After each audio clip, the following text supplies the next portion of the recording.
여러분 안녕하세요.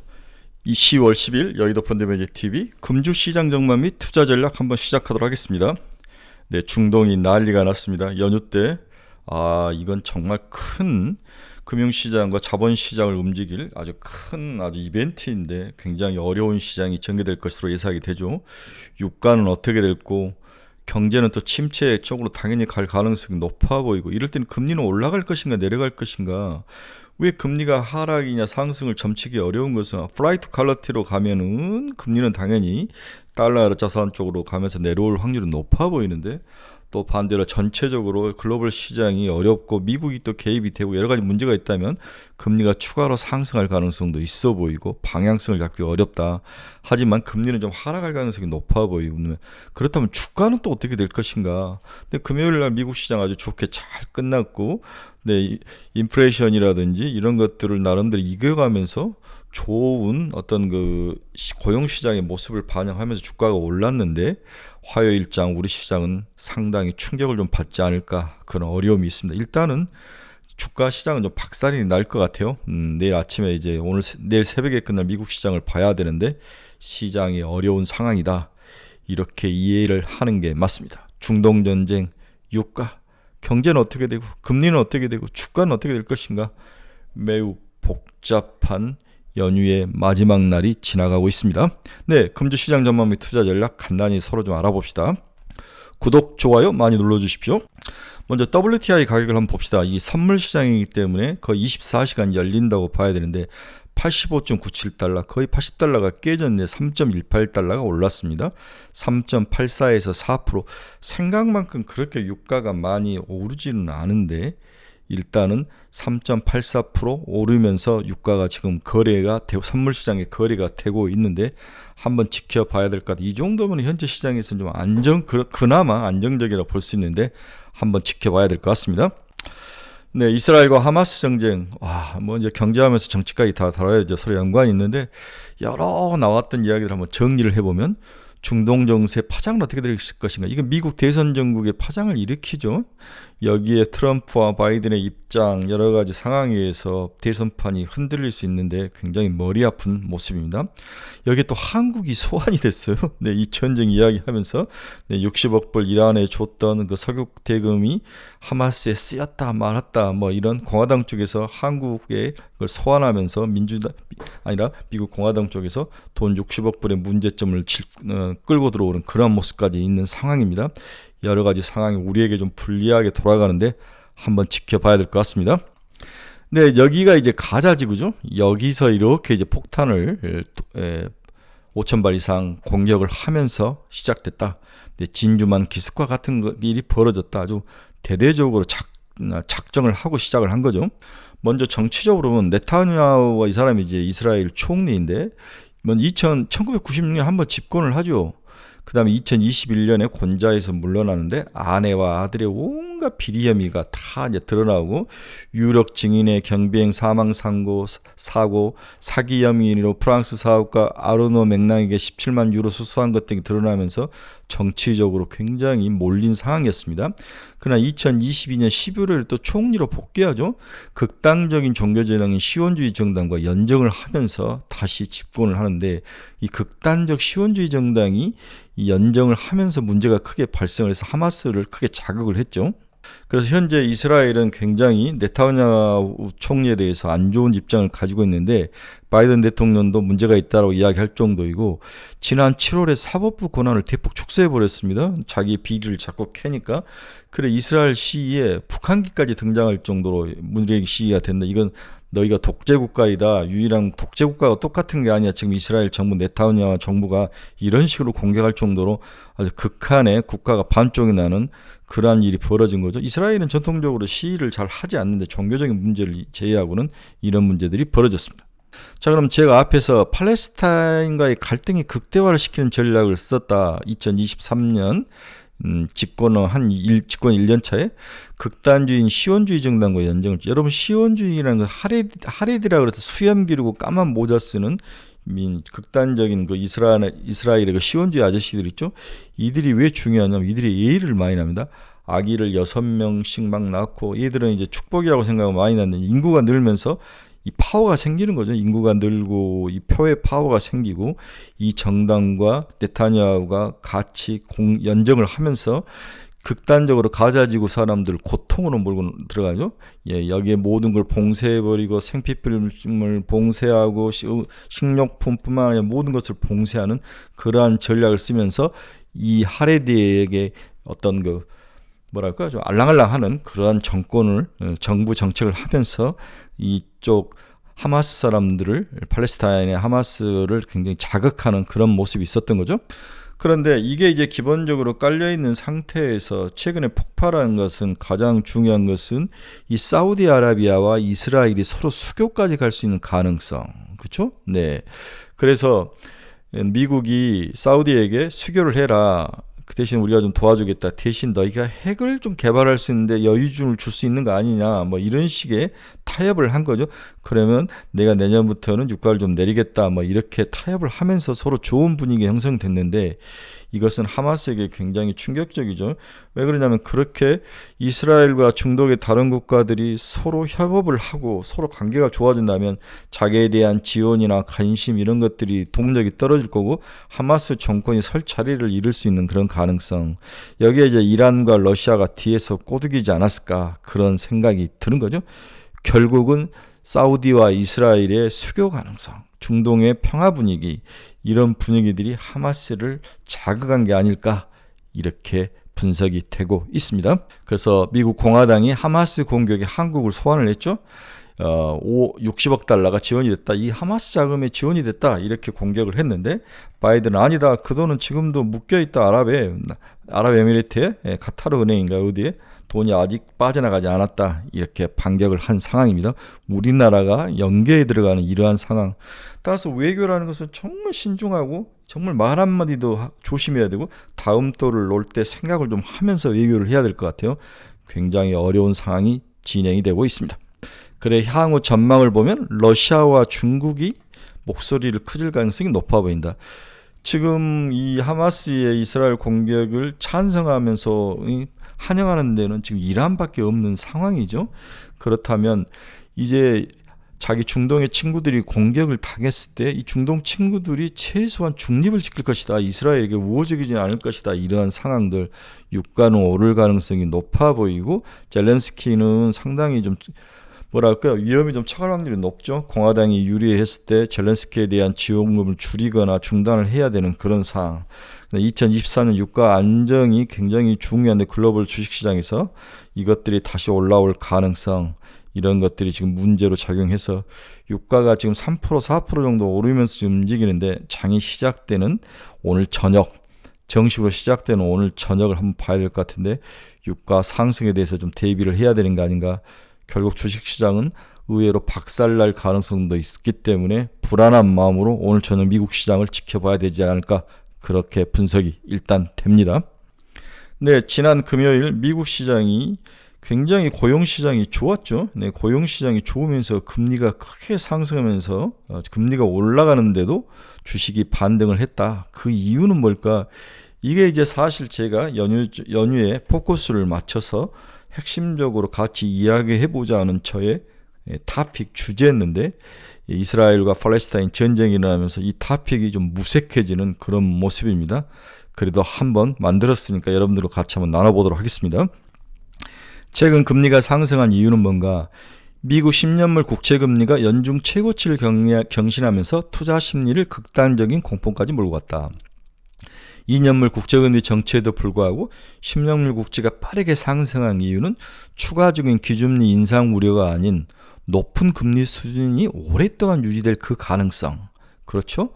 이게 이제 올라간다면 많이 올라가는 것이 이해할 수 있는데 빨리 내려와야 되는데 올라간 후에 살짝 빠지고 옆으로 기어서 오랫동안 시장에서 멈춰 있을 때가 가장 고통스러울 것이다. 이것이 이제 금리 상승에 가장 자본시장이 충격을 받는 이유 중에 하나죠. 최근 미국 국제 10년물 국제금리 상승에 가장 기여가 컸던 부분은 실질금리 상승이다. 즉 경제가 좋았다는 거죠. 경기 개선이 반영된 결과로 금리 상승을 이해를 하는 편이 그러한 측면이 무척 많은데 경기가 좋았다. 이 부분이 핵심이었는데 이게 이제 꺾여야만 이제 금리가 빠지는데 그렇게 보지는 않는다.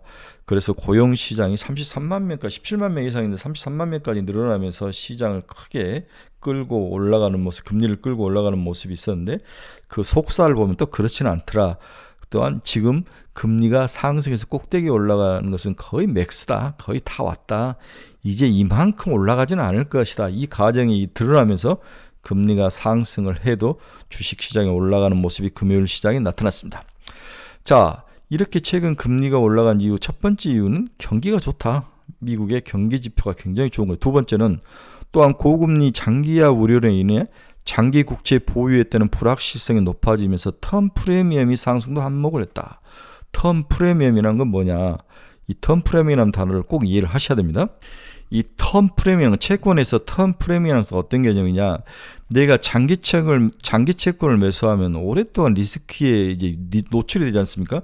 금리가 추가로 더 오를 가능성도 있고 뭔가 변동해서 수급이 망가질 수도 있고 이래서 금리가 더 올라갈 위험을 안고 내가 10년짜리 긴 10년, 20년, 3년짜리 긴 장기 채권을 사는데 여기에 대해서 보상을 요구하는 그러한 것에 대해서 보상을 요구하고 거기에 주는 프리미엄이 바로 텀 프리미엄이라는 거죠.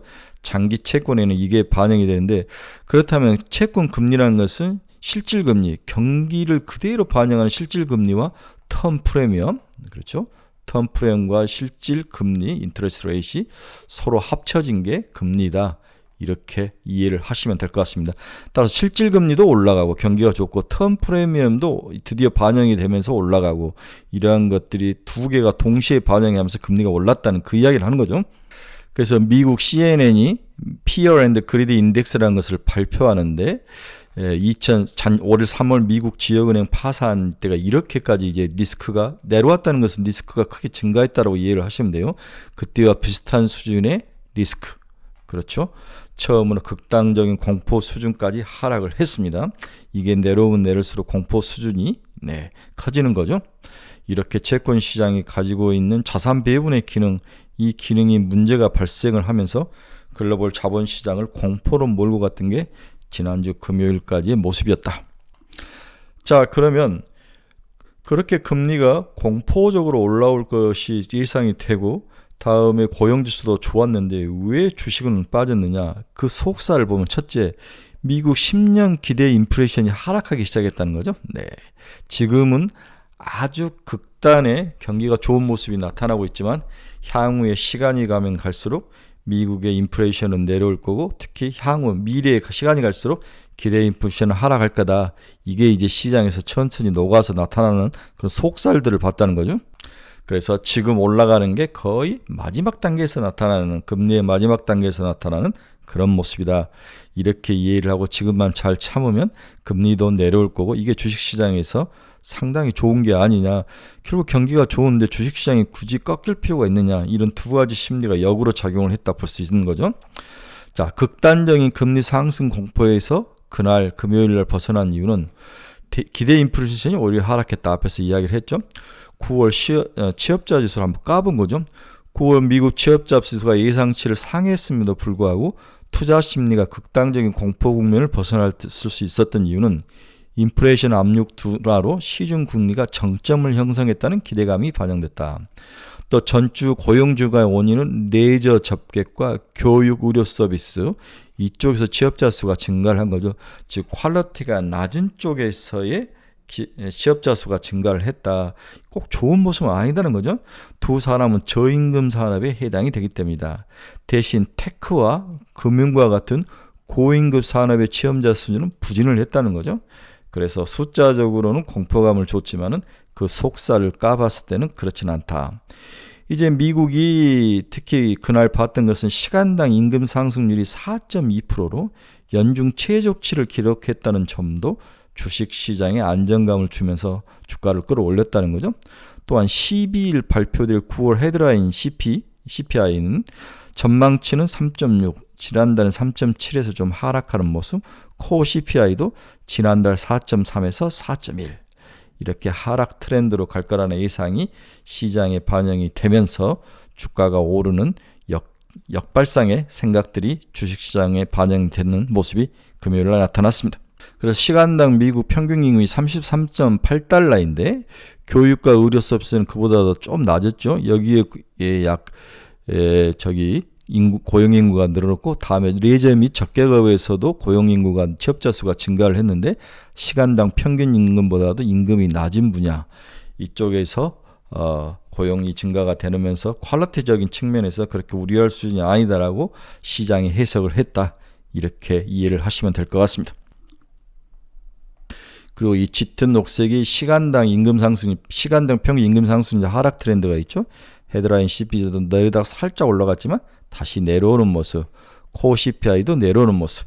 전체적으로 10월의 경제지표는 나쁘지는 않았다는 것이 선반영이 됐다. 이렇게 저는 이해를 했는데 하마스와 전쟁이 터지면서 이 모든 걸 다 물거품으로 만들 가능성이 100%죠. 자, 그러면 아까 금리라는 것이 제가 뭘 하고 있냐면 실질금리 인터레스트 레이트과 그 다음에 턴 프리미엄 두 개로 되어 있다. 기간을 장기채를 사면서 주어야 될 그런 리스크에 대한 프리미엄 이렇게 두 개가 되는데 실질금리가 상승을 한 이유는 여기가 경제 즉 제조업이 좋았다 이 모습인데 이 부분이 주가가 하락을 하면서 제조업이 좋았던 분야를 크게 반영하지 못한 부분이 10월에는 드러날 것이다. 이 이야기를 제가 하고 싶은 거죠. 기대 인플레이션 하락은 시중금리 정점 형성에 영향을 줄 수 있지만 경기 개선을 기반으로 한 실질금리 상승은 여전히 진행일 가능성을 우리가 배제할 수는 없다. 실질금리 상승의 기반은 경기 개선, 실질적으로 경제가 좋아지고 제조업이 좋아지는 모습을 반영을 할 것이다. 주식시장이. 다만 최근 글로벌 경기 변화의 특징을 보면 미국과 중국의 서비스업 경기 확장 추세는 주춤해지고 있는 반면 제조업 경기가 반등을 하고 있다. 이 부분이 제가 말하고자 하는 핵심이죠. 서비스 경기가 너무 좋아서 그동안 금리도 올라가고 인플레이션도 올라가는데 이제는 이 부분이 내려오는 과정이고 대신 그 이면에 있던 제조업 경기가 중국과 미국 쪽에서 반등을 하고 있더라. 이 분야가 튼튼하게 슬로우 다운 할 수 있고 이 분야가 연말과 연초에 부각이 되고 선반영이 된다면 주가는 충분히 기술적 반등 정도는 할 수 있다. 이게 제 생각이죠. 미국과 중국의 제조업 재고 순환지표 반등 감안시 미국 기업의 이익 개선 지속과 중국 기업의 재고 확충 수요가 나타날 가능성이 10월에는 굉장히 높았다. 국내 재고 순환지표 개선과 국제유가 대비 반도체의 상대적 가격지수 반등을 감안시 기업 이익 증가율과 영업이익 증가율의 영업이익률 개선이 지속적으로 나타날 가능성도 국내 기업들에게 있었다. 그렇죠. 이 부분이 10월에 주가가 반등할 수 있는 핵심 키워드였는데 지금 하마스 전쟁이 다 뒤집어 엎어놓은 거죠. 미국의 기대 인플레이션이 하락의 모습을 보이고 S&P 500 12개월 예상 퍼도 이제 낮아지는 거죠. 네, 낮아지는 모습. 그렇게 하면서 조정을 받았는데 이걸 뒤집어 본다면 제조업이 만약에 좋아진다면 퍼는 다시 올라올 가능성, 기업들의 밸류에이션이 다시 원상복귀될 가능성은 충분히 있다. 이렇게 예상을 해볼 수 있습니다. 그래 미국의 ISM 제조업 지수가 올라오죠. 서비스 지수는 이제 멈춰서 옆으로 횡보하는 모습을 보이는데 제조업 경기 지수가 개선 중이다. 이 부분이 핵심일 수 있었다. 10월에. 다만 미국 제조업 재고 순환지표 개선은 기업 이익 증가 개선으로 이어질 수도 있다. 그렇죠? 미국 제조업 재고 순환지표가 올라오면서 미국의 예상 EPS가 올라올 가능성에 대해서도 우리가 10월에 기대를 가질 수 있었다. 미국뿐만 아니라 중국도 제조업 PMI 지수가 올라오죠. 서비스 지수는 빠졌다가 옆으로 이제 반등을 하긴 하지만 이렇게 될 가능성.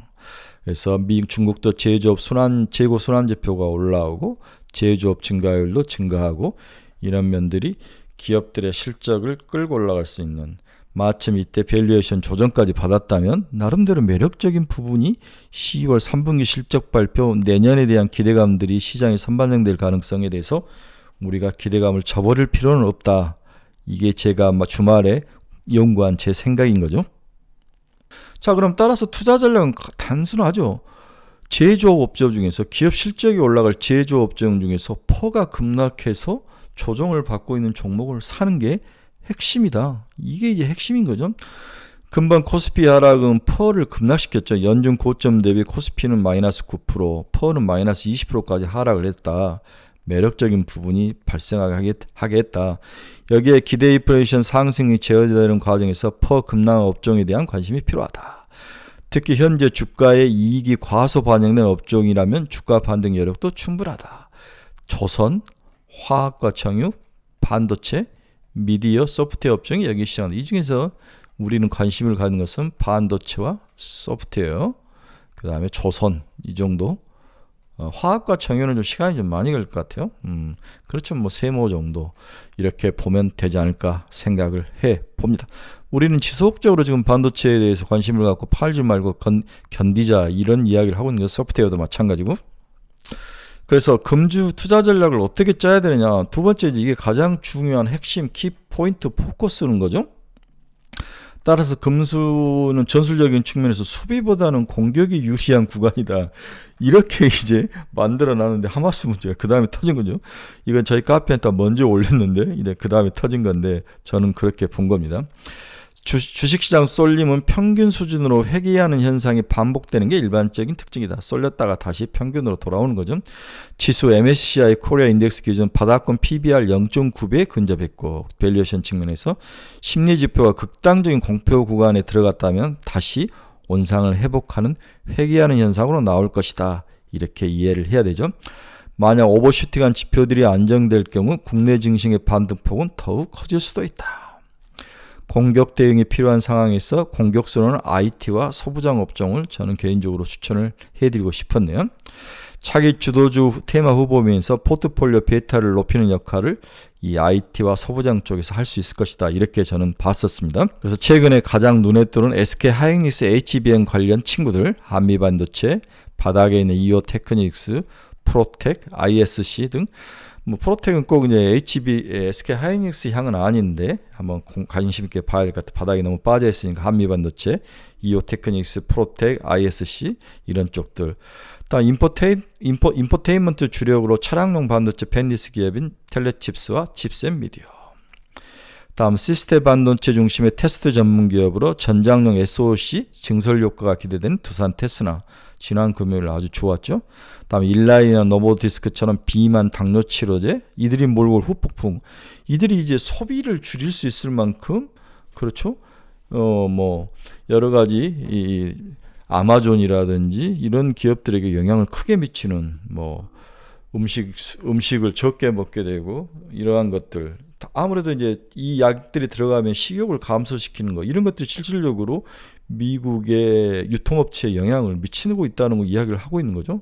이런 것들 관심을 가져야 되고 사우디아라비아 수혜 종목인 SY와 한미글로벌 히림 이 부분은 좀 생각을 해봐야 될 것 같아요. 저는 좋다고 봤는데 이제 중동전쟁이 일어나면 가격이 폭락할 가능성이 높아 보인다. 이렇게 정리를 해볼 수 있네요. 여러분 정말 어려운 장입니다. 매일매일 써놓고 보면은 그 다음날 상황이 바뀌는데 일단 오늘 저녁에 미국 시장이 열려봐야 향후에 주식시장이 어떤 방향으로 갈지 판가름이 나는데 일단은 박살이 날 것 같아요. 그래서 우리나라 화요일 시장도 생각보다는 어려운 장, 고통스러운 장이 되지 않을까 이런 생각을 해 봅니다. 따라서 오늘 저녁에 좀 문제가 빨리 좀 해결되는 뭔가 중재안이 나와야 될 것 같은데 미국은 이스라엘 편을 들 수밖에 없는 상황. 하마스와 이스라엘, 또 이스라엘의 보복 공격이 더 심해질 가능성 이런 것들이 향후의 문제로 대두될 것 같습니다. 일단 유가 봐야죠. 금리 봐야죠. 다음에 달러 인덱스 봐야 되죠. 네, 다음에 우리 코스닥, 나스닥 뭐 이런 필라델피아 반도체 다 봐야 되는 어려운 상황인 것 같습니다. 일단 지금은 우리가 할 수 있는 건 아무것도 없죠. 정신을 좀 차리고 미국 시장이 나름대로 반대로 안정적인 모습으로 갈 가능성. 왜 그러냐면 금리가 이제 올리지 못할 것이다. 이 부분이 확 나오는 거지. 이 부분을 과연 글로벌 시장이 어떻게 평가를 해주느냐. 금리를 올릴 수 없다. 추가로 금리를 올릴 수 없다. 오히려 이렇게 된다면 내년에 금리를 인하해야 되는 거 아니냐. 이 가능성이 시장에 반영이 된다면 주식시장은 생각과 다르게 오를 가능성도 있다. 이렇게 역발상을 좀 해보시기 바랍니다. 여러분 너무 걱정하지 마시고 연휴 마지막 날 가족들과 또 열심히 즐거운 시간 보내시기 바랍니다. 여러분 내일 아침에 뵙도록 하겠습니다. 감사합니다.